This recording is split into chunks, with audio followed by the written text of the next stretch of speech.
ഭാവിയിൽ പാവപ്പെട്ടവർക്ക് ഓടുന്നത് നിയമവിരുദ്ധമായിരുന്നു. ഒരു ദിവസം ടോം റോഡിലൂടെ വെറുതെ ഓടുമ്പോൾ അവന്റെ ഫോണിൽ ഒരു സന്ദേശം വന്നു. നിങ്ങൾ അറസ്റ്റിലാണ്. അതെന്താണെന്ന് മനസ്സിലാക്കുന്നതിന് മുമ്പ് ഒരു ആയുധധാരിയായ ഡ്രോൺ അവന്റെ മുന്നിൽ പ്രത്യക്ഷപ്പെട്ടു. ഡ്രോൺ അവന്റെ ഐഡന്റിറ്റി സ്കാൻ ചെയ്യുകയും ഒരു കൈവിലങ്ങ് പുറത്തെടുക്കുകയും ചെയ്തു.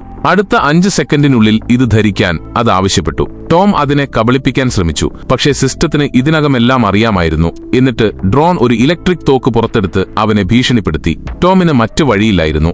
അവൻ സ്വയം കൈവിലങ്ങണിഞ്ഞു. താമസിയാതെ അവനെ ജയിലിലേക്ക് കൊണ്ടുപോയി. ഒരു ഒഴിഞ്ഞ പ്ലേറ്റുള്ള ട്രേ അവന്റെ മുന്നിൽ വെച്ചു. കാരണം ജയിലിൽ പ്രവേശിക്കുന്ന ഓരോ വ്യക്തിയും ഫോൺ, വാലറ്റ് തുടങ്ങിയ അവരുടെ സ്വകാര്യ സാധനങ്ങൾ ഉപേക്ഷിക്കണമായിരുന്നു. ടോമെല്ലാം ആ ട്രേയിൽ വെച്ചു. തുടർന്ന് അവന് സാധാരണ ജയിൽ വസ്ത്രങ്ങൾ നൽകുകയും സെൽ നമ്പർ അനുവദിക്കുകയും ചെയ്തു. ടോം സെല്ലിൽ പ്രവേശിച്ചപ്പോൾ സിസ്റ്റം അവനെ തിരിച്ചറിയുകയും കൈവിലങ്ങ് സ്വയം തുറക്കുകയും ചെയ്തു. ഒരു സ്ക്രീനിൽ ഒരു സന്ദേശം പ്രത്യക്ഷപ്പെട്ടു. $75 നൽകിയാൽ നിങ്ങൾക്ക് ഒരു ആഡംബര സെല്ലിലേക്ക് മാറാം.